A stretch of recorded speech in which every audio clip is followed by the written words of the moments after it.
Hello friends, welcome to my channel let's sign together. आज का quotes है, सफलता एक दिन में नहीं मिलती, लेकिन हाँ, मेहनत करने वाले को एक दिन ज़रूर मिलती है। आई रिपीट, सफलता एक दिन में नहीं मिलती, लेकिन हाँ, मेहनत करने वालों को एक दिन ज़रूर मिलती है।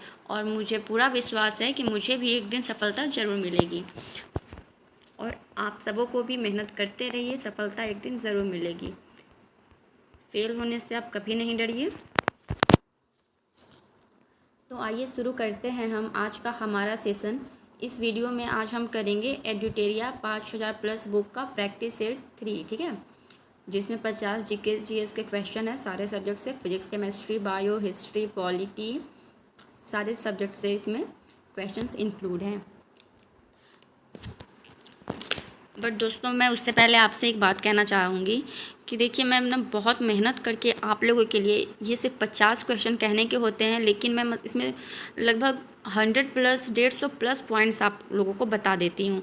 तो ये मैं बहुत मेहनत करके डिटेल सॉल्यूशन लेकर आती हूँ दोस्तों, और बदले में मुझे आपसे ज़्यादा कुछ भी नहीं चाहिए, बस एक लाइक, एक सब्सक्राइब और एक शेयर मांगती हूँ, बाकी मुझे कुछ नहीं चाहिए। बाकी वीडियो के लास्ट तक आप बने रहें, आपसे वादा है, रिग्रेट आपको बिल्कुल भी नहीं होगा। तो चलिए आज का हम अपना पहला सवाल देखते हैं। हमारा पहला सवाल है, निम्नलिखित में से कौन सा सहायक संधि की विशेषता नहीं है। तो इसके लिए हमें ये चारों ऑप्शन को पहले अच्छे से पढ़ना होगा, फिर जवाब देना होगा, ठीक है। तो पहला ऑप्शन देखते हैं हम, देशी रियासतों को एक ब्रिटिश रेजिमेंट रखना होता है। तो ये तो सही है। फिर अगला है, देशी रियासतों की अतिरिक्त शासन कंपनी के अधीन होगी। तो ये जो स्टेटमेंट है दोस्तों वो गलत है, ठीक है। और तीसरा स्टेटमेंट हम देखते हैं, देशी रियासतों की विदेश नीति कंपनी के अधीन होगी। तो ये बिल्कुल सही है। फिर एक कंपनी की सेना का खर्च रियासत उठाएगी, यह भी सही है, ठीक है दोस्तों। ये ए, सी और डी जो स्टेटमेंट है वो सहायक संधि को लेकर सही है, और बी ऑप्शन हमारा गलत होता है, ठीक है। इस तरह से इसका सही जवाब है ऑप्शन नंबर बी, सहायक संधि की विशेषता नहीं है, पूछा गया है, ठीक है। आप ध्यान देंगे यहाँ पर। फिर हमारा अगला सवाल है, निम्न में से किस समाचार पत्र पर वर्नाक्यूलर प्रेस एक्ट के तहत कार्यवाही की गई। तो इसका सही जवाब है भारत मिहिर। भारत मिहिर जो समाचार पत्रिका थी भारत की, उस पर वर्नाक्यूलर प्रेस एक्ट के तहत कार्यवाही की गई थी, ठीक है। आपको यहाँ मैं बता दूँ कि ये वर्नाक्यूलर प्रेस एक्ट जो है 1878 में लॉर्ड रिटन के द्वारा लाया गया था, ठीक है। इसे गला काटने या गला घोटू एक्ट भी कहा गया इसके विरोध में भारतीयों के द्वारा, क्योंकि इस एक्ट के तहत हम भारतीय कोई भी समाचार पत्रिका प्रकाशित नहीं कर सकते थे अपने लैंग्वेज में, अपनी मातृभाषा में या अपने स्थानीय लैंग्वेज में, बिना अंग्रेज़ों के परमिशन के, ठीक है। इसमें क्या होता था कि समाचार पत्रों को छापने के बाद हमें पहले अंग्रेज़ों को दिखाना होता था और उनकी अनुमति लेनी होती थी। इसमें हम कोई भड़काऊ भाषण नहीं दे सकते थे। लाइक होता है ना कि आप अपने बातों से, अपने शब्दों से लोगों को इतना उत्साहित कर देते हैं कि वो कुछ भी करने को तैयार हो जाते हैं। तो इसी डर से, इसी भय से अंग्रेज़ों ने यह वर्नाक्यूलर प्रेस एक्ट 1878 में लाया था। फिर इसके बाद देखिए आप, 1881 में लॉर्ड रिपन ने इस एक्ट को हटा दिया। तो इसका हटाने का कारण ये था दोस्तों, क्योंकि दिल्ली दरबार लगने वाली थी ना, तो उस पर बहुत खर्च भी थे, और उस समय कुछ इसके विरोध में हो ना जाए, इस वजह से वर्नाक्यूलर प्रेस एक्ट जो है उसे स्थगित कर दिया गया, मतलब समाप्त कर दिया गया था। स्थगित नहीं, समाप्त ही कर दिया गया था, ठीक है। और इसमें आप और बातें नोट करेंगे कि यह भारत मिहिर ही नहीं है ऐसी समाचार पत्रिका जिस पर वर्नाक्यूलर प्रेस एक्ट के तहत कार्यवाही की गई थी, ठीक है। इसके अलावे है सोम प्रकाश, डक्का प्रकाश और ये अमृत बाजार पत्रिका, 3 और हैं जिन पर ये किया गया था। और पायनियर जो है दोस्तों, इसने इसका समर्थन किया था, क्योंकि ये एक इंग्लिश पत्रिका थी जो अंग्रेज़ों की थी। तो इस पत्रिका में इसके समर्थन में न्यूज़ निकला था, और बाकी सारे पत्रिकाओं में इसके विरोध में निकला था, ठीक है।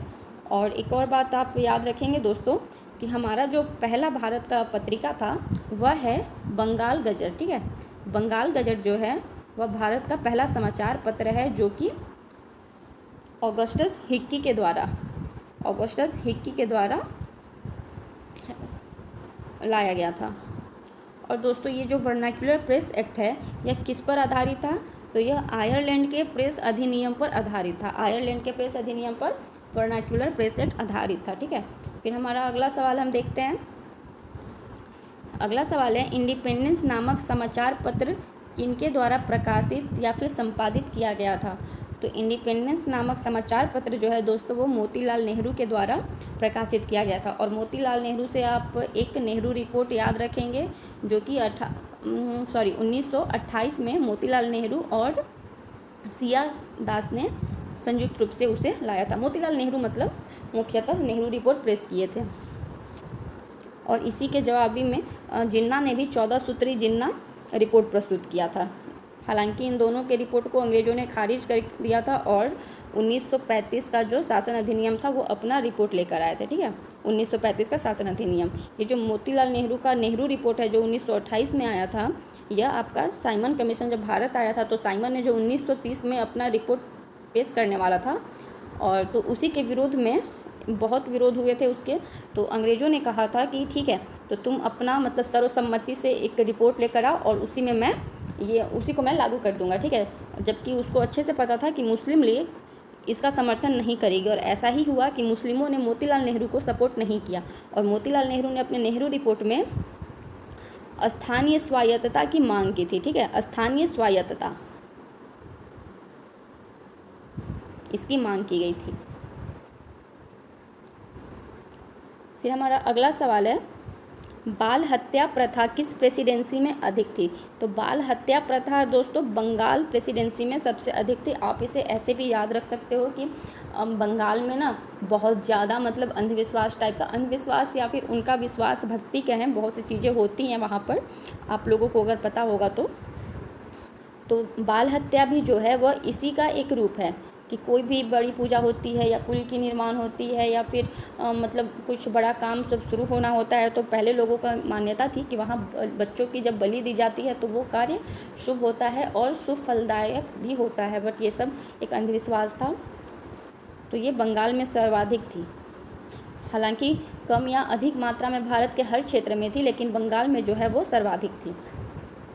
फिर अगला सवाल है, रेशमी रुमाल षड्यंत्र किससे संबंधित है? तो रेशमी रुमाल षड्यंत्र जो है वो मौलवी उबैदुल्लाह सिंधी से संबंधित है। ठीक है, और इसका क्या कहानी है दोस्तों मैं आपको बताती हूँ कि ये जो मौलवी उबैदुल्लाह सिंधी है ना, तो ये अब्दुल रहीम एवं मौलाना महमूद हसन को पत्र लिखे थे। ठीक है, अब्दुल रहीम और मौलाना महमूद हसन को इन्होंने पत्र लिखा था रेशम के रुमाल पर, जिसमें मतलब कुछ अंग्रेज़ों के खिलाफ़ जो है युद्ध की योजना थी या फिर उनका विद्रोह करने का योजना था जो कि अंग्रेज़ों के हाथ लग गया था 1916 में। ठीक है, 1916 की ये बात है, तो जिससे अंग्रेज़ों को इनकी सारी योजनाओं के बारे में पता चल गया था। इसे ही रेशमी रुमाल षड्यंत्र कहा जाता है।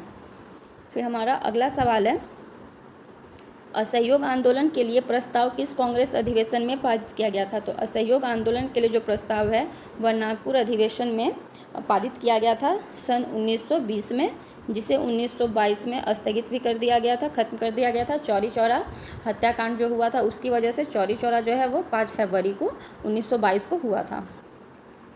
और नागपुर अधिवेशन की जो अध्यक्षता है वो सी विजय राघवाचार्य ने किया था। विजय राघवाचार्य ने नागपुर अधिवेशन की अध्यक्षता की थी और उस समय कांग्रेस के जो अध्यक्ष थे वो लाला लाजपत राय थे।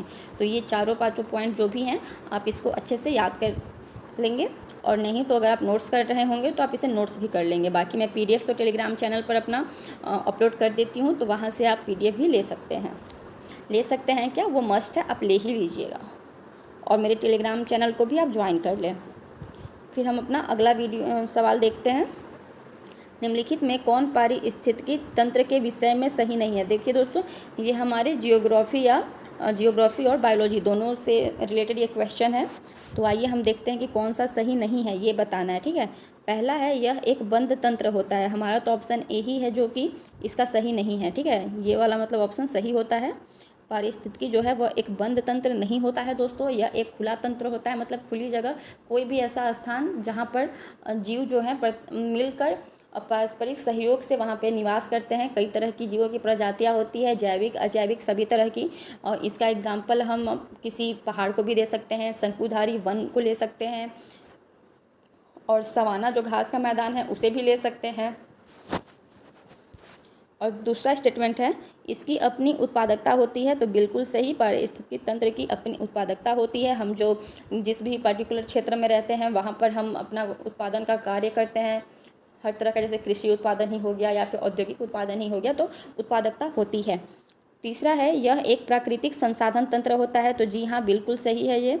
हम किसी भी बिना प्राकृतिक संसाधन के रह ही नहीं सकते हैं। हमारे आसपास के जितने भी प्रकृति द्वारा प्रदत्त हमारी उपयोगी वस्तुएं हैं वो सभी प्राकृतिक संसाधन के ही अंतर्गत आती है, चाहे वो लकड़ियाँ हो गई या फिर ये हवा, वायु, जल, ये सब क्या है, ये प्राकृतिक संसाधन ही तो है। जंगल की लकड़ियाँ हो गई, पत्ते हो गए, ये सब प्राकृतिक संसाधन है जो कि प्रकृति हमें दी है, नेचर ने हमें दिया है, हमने उसे बनाया नहीं है, वो प्राकृतिक संसाधन है। तो ऑब्वियस सी बात है कि पारिस्थितिकी तंत्र में प्राकृतिक संसाधन तंत्र होता ही होता है।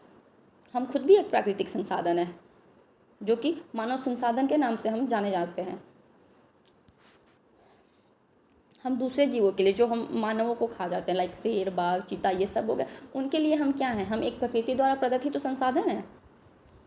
फिर अगला स्टेटमेंट देखते हैं, यह एक कार्यशील इकाई होता है, तो जी हाँ यह एक कार्यशील इकाई होता है। इसमें सभी परस्पर सहयोग से कार्य करते हैं अपना, तो यह एक कार्यशील इकाई होता है। ये तीनों ही स्टेटमेंट सही हैं और पहला स्टेटमेंट जो है वह गलत है। यह एक बंद तंत्र नहीं होता है, यह एक खुला ओपन स्वतंत्र तंत्र होता है। ठीक है, फिर हम अगला सवाल देखते हैं, निम्नलिखित में कौन प्रसिद्ध जैविक हॉटस्पॉट है। तो प्रसिद्ध जैविक हॉटस्पॉट तो दोस्तों पश्चिमी घाट है। बाकी ये तीनों ही ऑप्शन जो है जैविक हॉटस्पॉट नहीं है। मैं आपको यहाँ बता दूँ कि जैविक हॉटस्पॉट होता क्या है। ठीक है, तो जैविक हॉटस्पॉट दोस्तों ऐसे क्षेत्र को कहा जाता है या घोषित किया जाता है जिस पर्टिकुलर क्षेत्र में विभिन्न प्रकार की प्रजातियाँ, जीवों की प्रजातियाँ पाई जाती है, उसे जैविक हॉटस्पॉट क्षेत्र के नाम से जाना जाता है।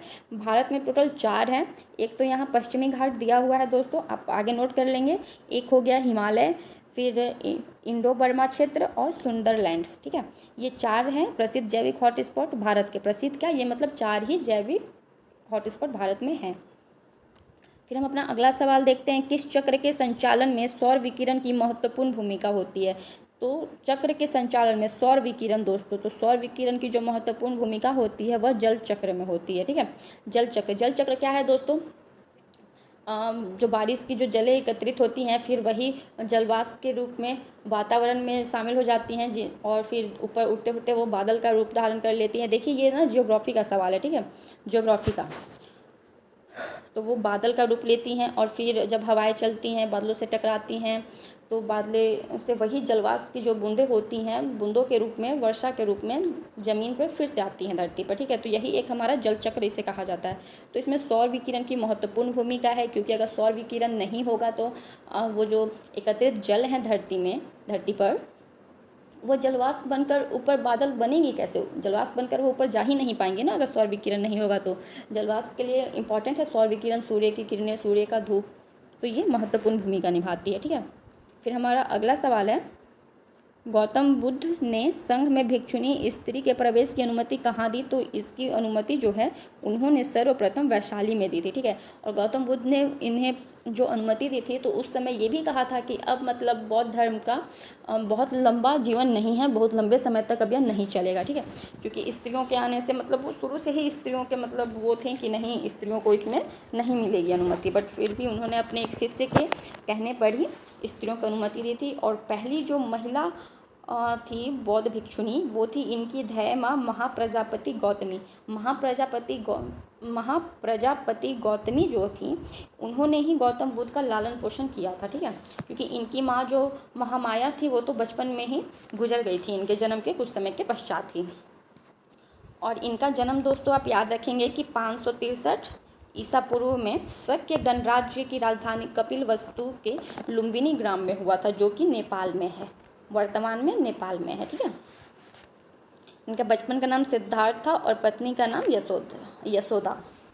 फिर हम अपना अगला सवाल देखते हैं। अगला सवाल है हमारा, भारत के किस क्षेत्र में सर्वाधिक दैनिक तापांतर पाया जाता है। तो सर्वाधिक दैनिक तापांतर दोस्तों आप समझ सकते हैं कि वहाँ पे गर्मी बहुत होगी, जब ज़्यादा ताप है तो गर्मी तो बहुत ज़्यादा होगी ही। तो ऑप्शन देखिए, पूर्वी घाट, अंडमान द्वीप, लद्दाख, तो बिल्कुल नहीं, ये तो तीनों नहीं हो सकता है। मरुस्थलीय क्षेत्र है जहाँ पर सर्वाधिक दैनिक तापांतर पाया जाता है। दैनिक तापांतर मतलब दोस्तों कि एक दिन में ही तापमान में इतनी कमी अंतर जो पाया जाता है उसे दैनिक तापांतर कहा जाता है। और यह मरुस्थलीय क्षेत्र में सर्वाधिक पाया जाता है। दिन में वहाँ इतनी तपती धूप होती है, इतनी तपती धूप होती है, शाम होते ही, रात होते ही वहाँ की टेम्परेचर बहुत अचानक से डाउन हो जाती है। फिर अगला सवाल है हमारा, 3 जनवरी को उपसौर की घटना होती है। ठीक है, तो उपसौर की घटना क्या है दोस्तों? इस दिन पृथ्वी पर दिन रात बराबर होते हैं? नहीं। इस दिन पृथ्वी पर सबसे ठंडा दिन होता है? बिल्कुल भी नहीं।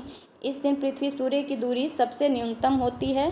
तो जी हाँ, उपसौर की जो घटना होती है उसमें क्या होता है कि पृथ्वी और सूर्य के बीच की जो दूरी सबसे कम होती है उसे उपसौर कहते हैं। और वहीं आप याद रखेंगे कि पृथ्वी और सूर्य के बीच की दूरी जब सबसे अधिक होती है तो उसे अपसौर कहते हैं। इसे इंग्लिश में, अपसौर को इंग्लिश में एफेलियन और उपसौर को पेरीहेलियन कहते हैं। एफेलियन और पेरीहेलियन की घटना इसे कहा जाता है। उपसौर में क्या होता है कि पृथ्वी और सूर्य सबसे नज़दीक होते हैं, ठीक है, बहुत ज़्यादा नज़दीक। और अपसौर में क्या होता है कि पृथ्वी और सूर्य जो हैं वो बहुत दूर होते हैं। और अपसौर की घटना दोस्तों 4 जुलाई को होता है। ठीक है, 4 जुलाई को आप इसे ध्यान में रखेंगे। ओके, फिर हम चलते हैं अपने अगले नेक्स्ट सवाल पे। तो हमारा अगला सवाल है, कौन सी भूकंप तरंगें सबसे अधिक विनाशकारी होती हैं? तो कौन सी भूकंप तरंगें सबसे विनाशकारी होती हैं दोस्तों? एल तरंगे। एल तरंगे जो हैं वह सबसे विनाशकारी होती है। ठीक है, आप इसे याद रखेंगे। हमारा अगला सवाल है, निम्नलिखित में कौन सही सुमेलित है? तो सही सुमेलित हमें देखना है। तो आइए देखते हैं। रेड क्लिफ भारत और चीन, नहीं, ये गलत है। रेड क्लिफ जो है वो भारत और पाकिस्तान के बीच है, भारत और पाकिस्तान के बीच। ठीक है, डुरंड रेखा भारत और पाकिस्तान, नहीं, ये भी गलत है। भारत और जो पाकिस्तान का हो गया वो तो रेड क्लिफ हो गया। और डुरंड जो है भारत और अफ़गानिस्तान, भारत और अफ़गानिस्तान के बीच में डुरंड रेखा पाया जाता है। ठीक है, और उसके बाद हमारा है मैगीनॉट रेखा फ्रांस और जर्मनी। तो हाँ, ये सही है, फ्रांस और जर्मनी के बीच ही मैगीनॉट रेखा पाया जाता है। हिंडनबर्ग रेखा फ्रांस और बेल्जियम, नहीं, ये गलत है हमारा। ठीक है, हिंडनबर्ग रेखा जो है वो जर्मनी और पोलैंड के बीच पाया जाता है। कहाँ पाया जाता है? तो जर्मनी और पोलैंड के बीच में। रेड क्लिफ रेखा जो है भारत और पाकिस्तान के बीच में है, क्योंकि सर रेड क्लिफ ने ही अंग्रेज अधिकारी था जिसने भारत और पाकिस्तान की सीमा को तय किया था। ठीक है, सीमा को खींचा था इसने, रेड क्लिफ, इसलिए इसे रेड क्लिफ रेखा कहते हैं। और डुरंड रेखा भारत और अफगानिस्तान, मैगीनॉट रेखा फ्रांस और जर्मनी, हिंडनबर्ग रेखा फ्रांस और बेल्जियम। ठीक है, सॉरी, हिंडनबर्ग रेखा जो है वो जर्मनी और ये पोलैंड के बीच में। फिर हम बढ़ते हैं अपने अगले सवाल की ओर। हमारा अगला सवाल है, कौन सी पर्वत श्रृंखला सबसे लंबी है? तो सबसे लंबी पर्वत श्रृंखला तो दोस्तों हमारी एंडीज पर्वत श्रृंखला है, जो कि साउथ अमेरिका, दक्षिण अमेरिका में है। यह उत्तर में वेनेजुएला से शुरू होकर दक्षिण में चिली तक इसका विस्तृत है, यह विस्तृत है। ठीक है, फैली हुई है। और यह सबसे लंबी क्या है पर्वत श्रृंखला? और दोस्तों साउथ अमेरिका में ही हमारा पंपास जो घास का मैदान है वो साउथ अमेरिका में ही है। ठीक है, तो आप ये भी याद रखेंगे। और उत्तरी अमेरिका में क्या है दोस्तों? तो अमेजन की जंगल है, अमेजन फॉरेस्ट जो है उत्तरी अमेरिका में है। और अमेजन नदी भी, जो कि विश्व की सबसे बड़ी नदी है, अमेजन नदी, जो कि वहाँ है उत्तरी अमेरिका में। फिर हमारा अगला सवाल है,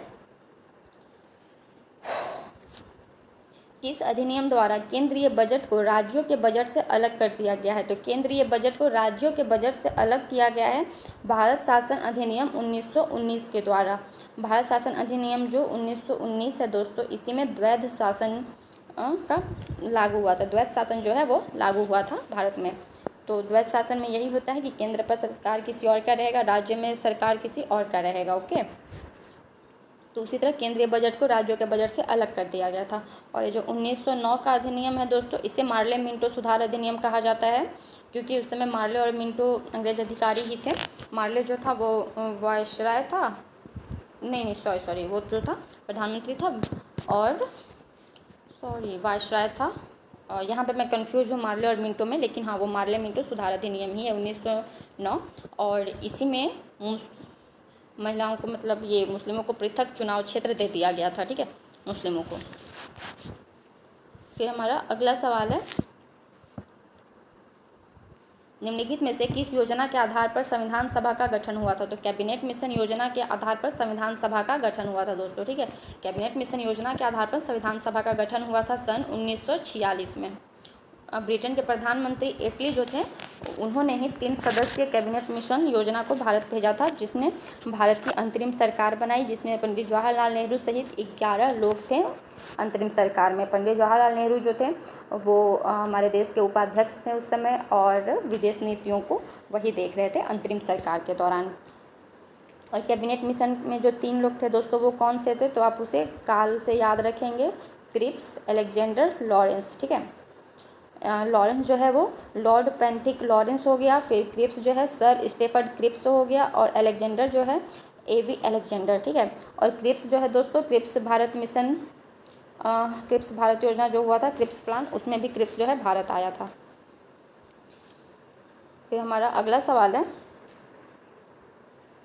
अंतरिम सरकार के गठन की घोषणा कब की गई थी? तो अंतरिम सरकार, अभी मैं आपको ऊपर में इसका छोटा मोटा डिस्कशन की थी।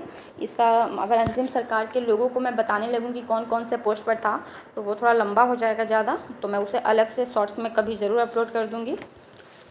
और यहाँ हम देख लेते हैं कि अंतरिम सरकार की जो गठन हुई थी उसकी घोषणा 24 अगस्त 1946 को की गई थी। कब की गई थी? तो 24 अगस्त 1946 को। फिर हमारा अगला सवाल है, निम्नलिखित में से कौन सा कथन सही है? तो हम पहले पढ़ लेते हैं सारे कथन को। पहला कथन है, जब राज्य में राष्ट्रपति शासन लागू हो तो संसद को संबंधित राज्य के लिए राज्य सूची पर कानून बनाने की शक्ति प्राप्त हो जाती है। तो बिल्कुल। और राज्य में राष्ट्रपति शासन कौन से आर्टिकल से लागू होती है दोस्तों, ये आप मुझे कमेंट में ज़रूर बताइए, क्योंकि मैंने पिछले वीडियो में ही ये जो भी आपातकाल था उसके बारे में बता चुकी हूँ कि 3 तरह के आपातकाल थे। उसी में एक राज्य में राष्ट्रपति शासन भी आता है। तो आप मुझे कमेंट करके इसका जवाब दें कि यह कौन से आर्टिकल में आता है। दूसरा है, राष्ट्रपति शासन के उपरांत भी संसद द्वारा बनाया गया कानून प्रभावी रहता है। शासन के उपरांत भी संसद द्वारा बनाया गया कानून जो है प्रभावी रहता है। तो इसका सही जवाब है हमारा ऑप्शन नंबर सी। ये दोनों ही कथन सही हैं। जब राष्ट्रपति शासन खत्म हो जाता है तो उसके बाद भी संसद के द्वारा बनाया गया कानून प्रभावी ही रहता है, ठीक है। फिर हम आगे बढ़ते हैं अपने अगले सवाल की ओर।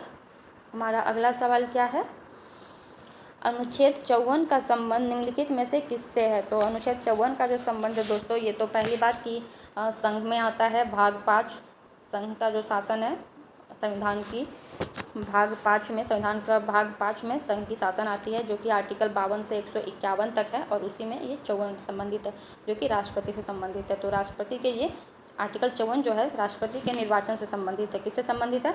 राष्ट्रपति के निर्वाचन से संबंधित है, ठीक है। इसमें मतलब राष्ट्रपति का जो निर्वाचक मंडल होता है उसका उल्लेख किया गया है। और 55 में दोस्तों हमारा राष्ट्रपति चुनाव की प्रक्रिया जो कि एकल संक्रमणीय पद्धति है। क्या है? एकल संक्रमणीय पद्धति है। राष्ट्रपति का चुनाव जो होता है वो एकल संक्रमणीय पद्धति के द्वारा होता है। मतलब लाइक पर्टिकुलर क्षेत्र में जो मतलब जितनी जनसंख्या होती है उसके मतलब प्रतिनिधि के रूप में चुने जाते हैं। इसमें प्रत्यक्ष रूप से जनता भाग नहीं लेती है। जनता के द्वारा चुने गए प्रतिनिधि राष्ट्रपति के चुनाव में भाग लेते हैं, ठीक है। आर्टिकल 55 में इसके बारे में ही कहा गया है। और आर्टिकल 52 क्या है दोस्तों? आर्टिकल 52 जो है वह ये क्या कहते हैं, राष्ट्रपति के पद का प्रावधान किया गया है। इसमें कहा गया है कि संघ की कार्यपालिका शक्ति जो है वह राष्ट्रपति में निहित होगी। आर्टिकल 52 में कहा गया है दोस्तों, संघ की कार्यपालिका शक्ति राष्ट्रपति में निहित होगी। मतलब जो सारा भी पावर है देश का वो किसके हाथों में है? तो राष्ट्रपति के हाथों में। राष्ट्रपति ही सर्वे सर्वा है देश के, मतलब सर्वोच्च पद राष्ट्रपति का ही है। लेकिन हाँ, इनके जो कार्यकारिणी जो मुख्य है, कार्य करने के लिए मुख्य हमारे देश के प्रधानमंत्री हैं, जिनका जिक्र अनुच्छेद 75 में है। अनुच्छेद 75 प्रधानमंत्री से संबंधित है, ठीक है। उनके सलाह पर ही राष्ट्रपति सारे काम करते हैं। तो हम कह सकते हैं कि कार्यकारिणी पदाधिकारी जो मुख्य हैं वो हमारे भारत के प्रधानमंत्री हैं, और कार्यपालिका शक्ति जो है वो राष्ट्रपति के पास है। और राष्ट्रपति ही देश के जितने भी बाहरी मुद्दे भी होते हैं, मामले होते हैं, उन सब का जो प्रमुख है वो राष्ट्रपति ही हैं। तीनों सेना के प्रमुख भी राष्ट्रपति ही हैं, ठीक है। और आर्टिकल 72 दोस्तों इम्पोर्टेंट है, यह क्षमादान है।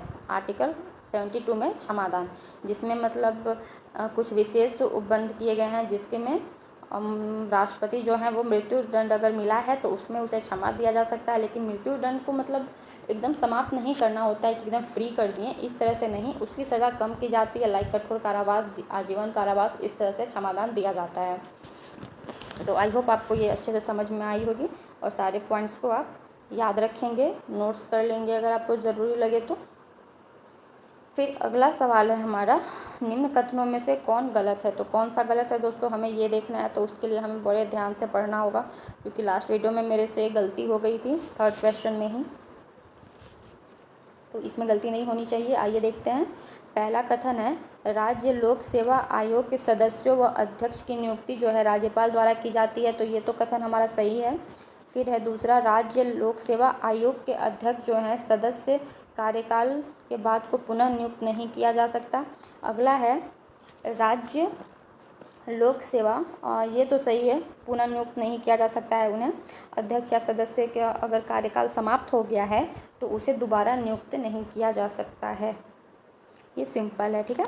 फिर अगला है, राज्य लोक सेवा आयोग के अध्यक्ष या सदस्यों के वेतन भत्ता राज्य संचित निधि से दिया जाता है, जबकि पेंशन भारत के संचित निधि से दिया जाता है।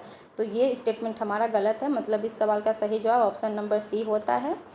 ये जो राज्य लोक सेवा आयोग के अध्यक्ष या सदस्यों का जो वेतन भत्ता है दोस्तों, वो राज्य के संचित निधि से तो दिया जाता है, लेकिन इनका पेंशन भी राज्य के ही संचित निधि से दिया जाता है। ये जो स्टेटमेंट है, ये राज्य के मतलब जो हमारे राज्य में हाईकोर्ट होते हैं, तो हाईकोर्ट के जो मुख्य न्यायाधीश होते हैं उनके लिए ये स्टेटमेंट लागू होता है कि उन्हें वेतन तो मिलता है राज्य के संचित निधि से, जबकि पेंशन दिया जाता है भारत के संचित निधि से, ठीक है। और हमारे राष्ट्रपति, ये सर्वोच्च न्यायालय जो है उसके सुप्रीम कोर्ट के मुख्य न्यायाधीश को वेतन और पेंशन दोनों ही भारत की संचित निधि से दी जाती है, ठीक है।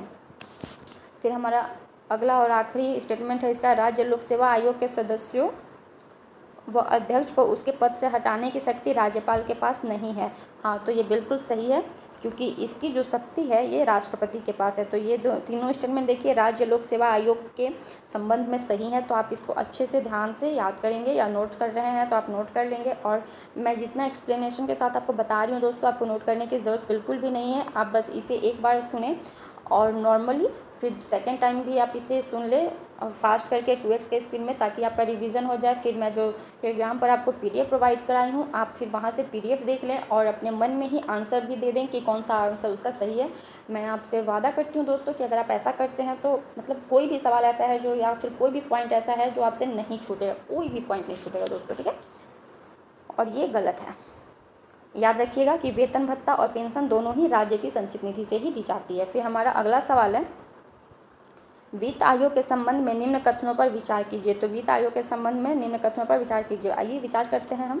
वित्त आयोग में एक अध्यक्ष पद व 2 सदस्य होते हैं। ना ना ना बाबा, आप तो इसमें क्या पूछा है, कौन गलत है? अच्छा ठीक है, हाँ तो ये तो गलत है। फिर दूसरा है, इनका कार्यकाल राष्ट्रपति के आदेश के तहत तय होता है। बिल्कुल बिल्कुल सही है, ये राष्ट्रपति का जब तक आदेश होता है तभी तक वित्त आयोग जो है वह कार्य कर सकता है, ठीक है। इसको कह सकते हैं कि इनका जो कार्यकाल होता है वो राष्ट्रपति के प्रसाद पर्यंत होता है, इसे ही प्रसाद पर्यंत कहा जाता है। जो कि आप हिंदी मीडियम के अगर स्टूडेंट हैं तो हर हिंदी किताबों में हर जगह पे आप यही देखेंगे कि प्रसाद पर्यंत कार्यकाल, राष्ट्रपति के प्रसाद पर्यंत। तो प्रसाद पर्यंत का ये मतलब होता है कि आदेश के तहत तय होता है इनका कार्यकाल, राष्ट्रपति जब चाहे उसका कार्यकाल समाप्त कर सकते हैं, ठीक है। इनकी पुनर्नियुक्ति नहीं हो सकती, तो ये भी गलत है, इनकी पुनर्नियुक्ति हो सकती है। अब ऐसा थोड़ा ना है कि एक बार जो अध्यक्ष बन गया वो दोबारा अध्यक्ष नहीं बन सकता है, बिल्कुल बन सकता है, क्योंकि इसमें वैसा नहीं है कि आप 62 साल या 60 साल की उम्र में बन रहे हो कि 65 साल में आप रिटायर कर गए, तो नहीं भैया, ऐसा कुछ नहीं है इसमें, ठीक है। तो इसका हमारा ऑप्शन नंबर सी जो है इस आंसर का सही जवाब हो जाता है। सॉरी, ऑप्शन जो है बी हमारा सही जवाब हो जाता है। केवल 1 और 3 जो है वो गलत है, ऑप्शन 2 जो है वो सही है। फिर हमारा अगला सवाल है, निम्न में से कौन RBI की मौद्रिक नीति के मात्रात्मक उपकरण हैं? वैधानिक तरलता अनुपात, बिल्कुल। नगद आरक्षित अनुपात, बिल्कुल। खुले बाजार की क्रियाएं, बिल्कुल। तो ऑप्शन नंबर डी इसका सही होता है। RBI से मुझे याद आया दोस्तों, RBI का राष्ट्रीयकरण कब हुआ था? 1949 में, ठीक है। और गठन कब हुआ था? मे बी 1935 में, है ना दोस्तों। भाषा संशोधन अधिनियम 1935 के समय, मैं यहाँ थोड़ा सा डाउट में हूँ, आप देख लीजिएगा। और अगर मेरा गलत होगा तो प्लीज़ कमेंट करके ज़रूर बताइएगा, ठीक है। और आरबीआई से एक और पॉइंट याद आया दोस्तों मुझे कि जो जम्मू कश्मीर था वहाँ पे पहले ना आरबीआई बैंक का नियम जो है वह लागू नहीं होता था, वहाँ पे आरबीआई कार्य नहीं करती थी, उसका कोई शाखा भी नहीं था, वहाँ पे सिर्फ एसबीआई था। परंतु परंतु परंतु जब आर्टिकल 370 हटा, जम्मू कश्मीर के विशेष राज्य का दर्जा जब छीन लिया गया, उसके बाद से वहाँ पर आरबीआई भी अब कार्य कर रही है, आरबीआई के नियम भी वहाँ लागू हो रहे हैं, ठीक है, आप याद रखेंगे।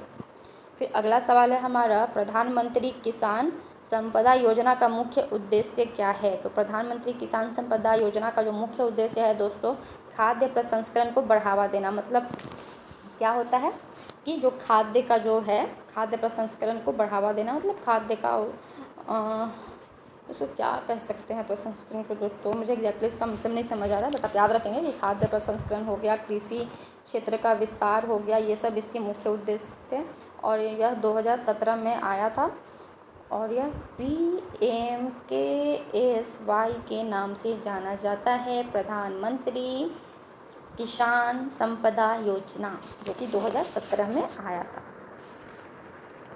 फिर हमारा अगला सवाल है, निम्नलिखित में कौन सी समिति FRBM अधिनियम से संबंधित है? FRBM अधिनियम से संबंधित है दोस्तों हमारी कौन सी समिति? तो MK सिंह समिति। फिर अगला सवाल है हमारा, निम्नलिखित में से कौन सा संस्थान न्यूनतम समर्थन मूल्य के बारे में भारत सरकार को सिफारिश करती है? तो कृषि लागत एवं मूल्य आयोग जो है वह MSP के बारे में भारत सरकार को सिफारिश करता है इसके। फिर हमारा अगला सवाल है, सीता अध्यक्ष का संबंध था। सीता अध्यक्ष का संबंध दोस्तों भूमि कर विभाग से था। सीता भूमि एक्चुअली दोस्तों मुगल काल के जो प्रशासनिक व्यवस्था थी उसमें उपजाऊ भूमि को सीता भूमि कहा जाता था, ठीक है। और तो सीता अध्यक्ष जो होते थे वो उस भूमि पर मतलब कर लिया करते थे, तो वो कर विभाग से इसका संबंध है। अगला सवाल है हमारा, कश्मीर के क्षेत्रीय इतिहास का सजीव वर्णन मिलता है तो राजतरंगिणी में। राजतरंगिणी के लेखक कौन है दोस्तों? कल्हण। और श्रीनगर दोस्तों, श्रीनगर का जो निर्माण है उसे किसने बसाया, किसने निर्माण किया? तो अशोक ने, सम्राट अशोक ने।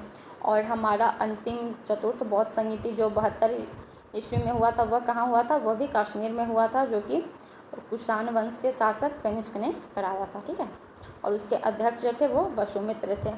फिर हमारा अगला सवाल है, सिजदा व पैबोस प्रथाओं की शुरुआत निम्न में से किसने की थी? तो बलबन ने की थी। और बलबन ने दोस्तों इल्तुतमिश के द्वारा निर्मित चालीसा दल जो था उसको समाप्त भी कर दिया था, ठीक है। फिर हमारा अगला सवाल क्या है, उतबी कौन था? तो उतबी जो है दोस्तों वह एक इतिहासकार था। महमूद गजनवी का दरबारी इतिहासकार था उतबी। उसी के साथ महमूद गजनवी के साथ उतबी जो है वह भारत आया था।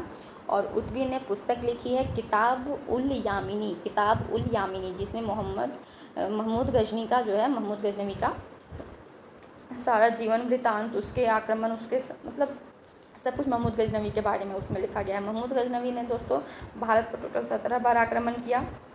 इसका प्रसिद्ध आक्रमण है 1025 का सोमनाथ मंदिर पर आक्रमण, जो कि गुजरात में सोमनाथ मंदिर है, वहाँ से इसने बहुत सारा सोना लूटा, बहुत सारा। और यह इसका 16वां आक्रमण है, ठीक है। और अंतिम 17वां आक्रमण 1027 में जाटों पर था, क्योंकि जब ये सोना लूट के जा रहा था ना दोस्तों, तो जाटों ने इसे रास्ते में ही मतलब उस पर आक्रमण करके उसका कुछ सोना लूट लिया था। और उसी समय महमूद गजनवी मर भी जाता, उसकी मृत्यु भी हो जाती, बट किसी ने उसे बचा लिया उस समय, ठीक है।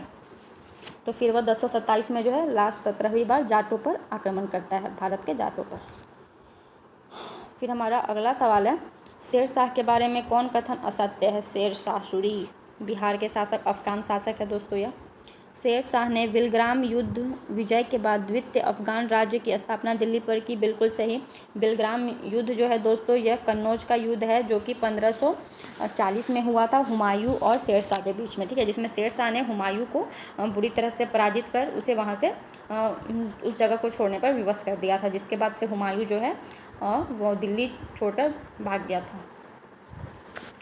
और उसके पहले भी 1539 में जो है चौसा की युद्ध हुई थी शेर शाह सूरी और हुमायूं के बीच, जिसमें उसमें भी हुमायूं ही पराजित हुआ था, ठीक है। चौसा कहाँ पर है दोस्तों? तो बक्सर ज़िले का एक गांव है चौसा, बिहार के बक्सर में।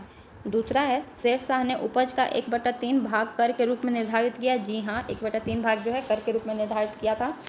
शेरशाह ने ये दोस्तों रुपए शुरू किए थे, ठीक है। रुपए, सोने की असरफी, चांदी का रुपया, ये सब शुरू कौन किया था? तो शेरशाह सूरी ने, जो कि अभी तक चल रहा है, ठीक है। फिर तीसरा है शेरशाह का मकबरा दिल्ली में है। बिल्कुल नहीं, शेरशाह का मकबरा जो है बिहार के सासाराम में है, ठीक है। फिर अगला है शेरशाह के द्वारा भूमि की पैमाइश हेतु सन की डंडी सिकंदरी गज को प्रयोग किया गया। बिल्कुल सही। तो इस सवाल का हमारा सही जवाब हो जाता है ऑप्शन नंबर सी, शेरशाह का मकबरा दिल्ली में है। यह बिल्कुल ही असत्य है, क्योंकि शेरशाह का मकबरा कहाँ है? तो सासाराम में है। फिर हमारा अगला सवाल है, किस प्रसिद्ध शासक के द्वारा अमुक्तमाल्यद लिखी गई? अमुक्तमाल्यद जो है दोस्तों वह कृष्णदेव राय के द्वारा लिखी गई है। और कृष्णदेव राय ही भारत के एकमात्र ऐसे शासक हैं जिनका जिक्र बाबर ने अपनी जीवन कथा जो है, अपना जो जीवन वृत्तांत बाबर ने लिखा था तुजु के बाबरी, जो कि तुर्की भाषा में है, तो उसमें सिर्फ कृष्णदेव राय का ही जिक्र है महान शासक के रूप में। सोचिए ये कितने महान थे और कितने शक्तिशाली ताकतवर थे कि बाबर ने इन्हें एक महान शासक कहा। फिर अगला सवाल है हमारा, दिल्ली सल्तनत के सभी सुल्तानों में सर्वाधिक समय तक शासन निम्नलिखित में से किसने किया? तो बहलोल लोदी ने सर्वाधिक समय तक शासन किया था, लोदी वंश का था। फिर अगला सवाल है, निम्नलिखित में से कौन सा पदार्थ केंद्रक में सर्वाधिक मात्रा में पाया जाता है? तो दोस्तों देखिए, ये बायोलॉजी का क्वेश्चन है। मैं आपसे बोली हूँ ना कि ये मतलब science, physics, chemistry, bio, history, politics, geography, मतलब हर तरह का इसमें सवाल है दोस्तों। ये जो 50 सवाल हैं बहुत ही इंपॉर्टेंट, मतलब लाइक आप देख रहे हैं कि 50 सवाल से आपको कितने सारे पॉइंट्स भी रिकॉल हो जा रहे हैं, कितने सारे पॉइंट्स आपको नए पॉइंट्स भी कुछ मिल रहे हैं, कुछ पॉइंट्स आपको पहले से पता होगा तो वो रिकॉल हो जा रहा है, रिवीजन हो जा रहा है। तो आप देख सकते हैं कि ये कितना इंपॉर्टेंट है, ठीक है। तो जो प्रोटीन है वह केंद्रक में सर्वाधिक मात्रा में पाया जाता है। हालांकि डीएनए भी होता है, बट सर्वाधिक मात्रा पूछा है तो वह प्रोटीन है, ठीक है।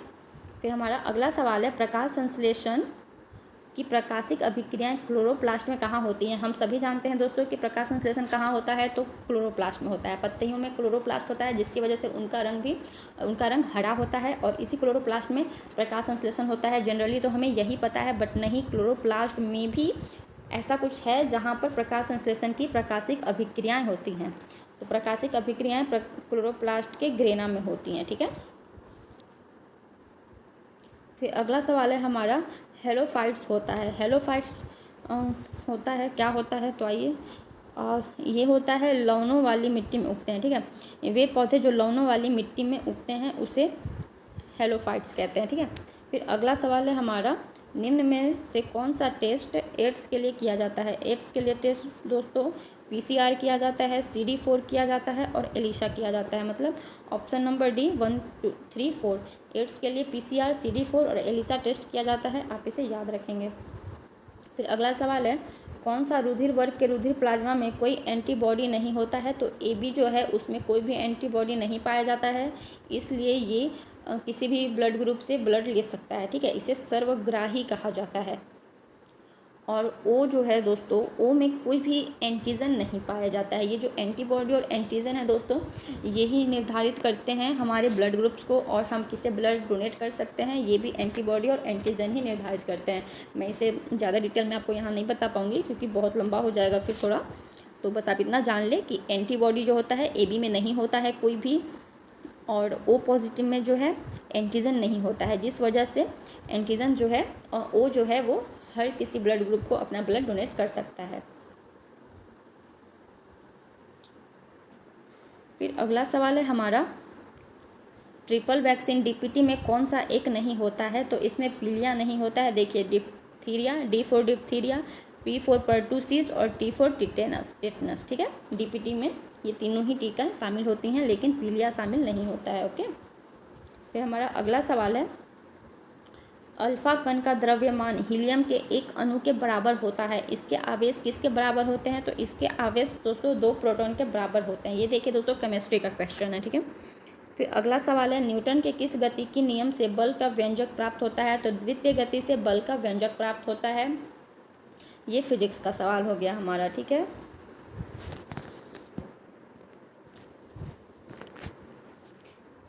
फिर हमारा अगला सवाल है, सिलिकॉन, जर्मेनियम, कार्बन आदि पदार्थों की प्रतिरोधकता जो है वह ताप बढ़ने पर क्या होती है? तो ताप बढ़ने पर बढ़ती है। मतलब सिलिकॉन, जर्मेनियम, कार्बन आदि पदार्थ जो हैं दोस्तों, उनकी अगर प्रतिरोधकता की ताप को बढ़ाया जाए, अगर इनके ताप को बढ़ाया जाए इन पदार्थों को, तो उनकी प्रतिरोधकता भी बढ़ती है। और अगर ताप कम किया जाएगा तो प्रतिरोधकता जो है वो कम होती है। ओके। और प्रतिरोधकता किस यंत्र द्वारा, इसका जो यूनिट होता है, मापक इकाई, वह क्या है? एसआई मात्रक। तो प्रतिरोधकता की है ओम, जिसका सिंबल होता है एस से। आपने इसे फिजिक्स में पढ़ा होगा एस से। ठीक है। फिर अगला सवाल है हमारा, निम्न में से किस तत्व का सर्वाधिक समस्थानिक होता है? तो सर्वाधिक समस्थानिक दोस्तों पोलिनियम। ये तो नाम से ही पोलिनियम आपको समझ आ रहा होगा। इसके समस्थानिक जो हैं सर्वाधिक होते हैं। अगला सवाल है, हाइड्रोजन को जलाने से क्या बनता है? तो हाइड्रोजन को जलाने से पानी बनता है। जब हाइड्रोजन और ऑक्सीजन जो हैं, हाइड्रोजन के 2 अणु ऑक्सीजन के 1 अणु के साथ जब उन्हें मिलते हैं तो जल बनता है। ठीक है। हाइड्रोजन और ऑक्सीजन को, हाइड्रोजन का 2 अणु हो गया, ऑक्सीजन हो गया। ठीक है। और इनको यहाँ हम हिट दे रहे हैं, तो ये क्या बनेगा? ये बन जाएगा हमारा जल। फिर अगला सवाल है, ग्रेफिन होता है। ग्रेफिन क्या होता है? तो ग्रेफिन कार्बन का मिश्र धातु नहीं, ग्रेफिन जो है कार्बन का नैनो प्रतिरूप होता है। ग्रेफिन जो है कार्बन का नैनो प्रतिरूप होता है। ग्रेफिन से बना ग्रेफाइट, और ग्रेफाइट का यूज कहाँ होता है? तो हमारी जो पेंसिल होती है, जिससे हम बचपन में लिखा करते थे, वह ग्रेफाइट की बनी होती है। कार्बन का ही यह एक अपर रूप है। ठीक है, ग्रेफाइट। और बचपन भी, हमारा जीवन भी अजीब है ना दोस्तों। बचपन में हमें पेंसिल से लिखने को दिया जाता था, जहाँ इरेज़र भी हमें मिलता था कि कुछ भी गलतियाँ हो गई तो उसे हम इरेज करके फिर से लिखा करते थे। और जब बड़े हुए तो हमें पेन थमा दिया गया। मतलब ये एक सिंबल है दोस्तों कि जब आप बड़े हो जाते हो ना, तो आपकी गलतियों को सुधारा नहीं जा सकता है, बिल्कुल नहीं सुधारा जा सकता है। बचपन में आपकी गलतियों को सुधारा जा सकता है, पेंसिल यही बताता है। और अब देखो ना दोस्तों कि छोटे बच्चों को ना कानूनी तौर पे भी अगर उनसे कोई अपराध हो जाता है, किसी की मृत्यु भी हो जाती है ना, तो भी उन्हें दोषी नहीं ठहराया जाता है, क्योंकि उन्हें इसके बारे में कुछ खबर ही नहीं होता है कि किसी की जान लेना, किसी की मृत्यु, किसी का जीना, जन्म लेना क्या होता है, उनकी समझ नहीं होती है। ठीक है। फिर हमारा अगला सवाल है दोस्तों, विश्व रक्तदान दिवस कब मनाया जाता है? तो विश्व रक्तदान दिवस कब मनाया जाता है? 14 जून को। आपने कभी रक्तदान किया है दोस्तों? किसी को ब्लड दिया है या नहीं? आप मुझे कमेंट करके ज़रूर बताएं। मैं तो दी हूँ। 14 जून को विश्व रक्तदान दिवस है। ठीक है, वर्ल्ड ब्लड डोनर्स डे। फिर अगला सवाल है, निम्नलिखित को सुमेलित करें। तो सुमेलित करने के लिए मैं यहाँ सुमेलित कर देती हूँ, फिर आपको ऑप्शन बता दूंगी कि कौन सा सही है।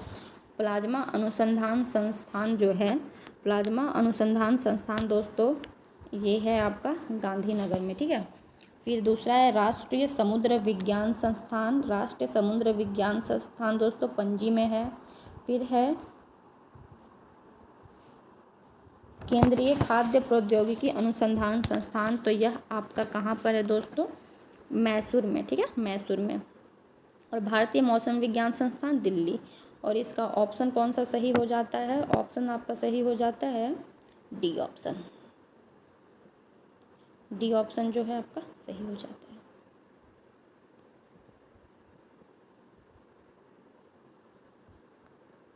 फिर हमारा अगला सवाल है, पंचरात्र का संबंध किस धर्म से है? तो पंचरात्र का संबंध दोस्तों वैष्णव धर्म से है। पंचरात्र का संबंध किस धर्म से है? वैष्णव धर्म से है। ठीक है। वैष्णव धर्म के लोग किसके उपासक होते हैं? तो भगवान विष्णु के। और शैव धर्म शिव, भगवान शिव। बौद्ध धर्म गौतम बुद्ध। जैन धर्म के तो तीर्थकर थे दोस्तों, जो कि लास्ट थे महावीर स्वामी, और इन्हें ही प्रमुख संस्थापक या प्रमुख तीर्थकर भी माना जाता है। इनके बाद कोई तीर्थकर नहीं हुए। तीर्थकर उन्हें कहते हैं जिन्होंने ज्ञान की प्राप्ति कर ली होती है। फिर अगला सवाल है हमारा, एकमात्र भारतीय जिसे रसायन के क्षेत्र में नोबेल पुरस्कार प्रदान किया गया था, तो वे हैं वेंकट रमन रामकृष्ण, जिन्हें 2009 में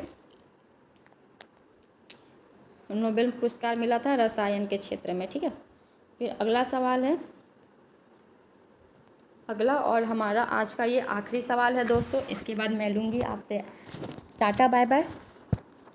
तो क्या है हमारा आखिरी सवाल, देख लेते हैं। भारतीय नौसेना की पहली महिला पायलट लेफ्टिनेंट शिवांगी स्वरूप पहली महिला पायलट लेफ्टिनेंट शिवांगी स्वरूप दोस्तों है, वो किस राज्य की रहने वाली हैं? तो वो बिहार राज्य की रहने वाली हैं। लेफ्टिनेंट शिवांगी स्वरूप बिहार राज्य की रहने वाली हैं, जो भारतीय नौसेना की पहली महिला पायलट बनी हैं।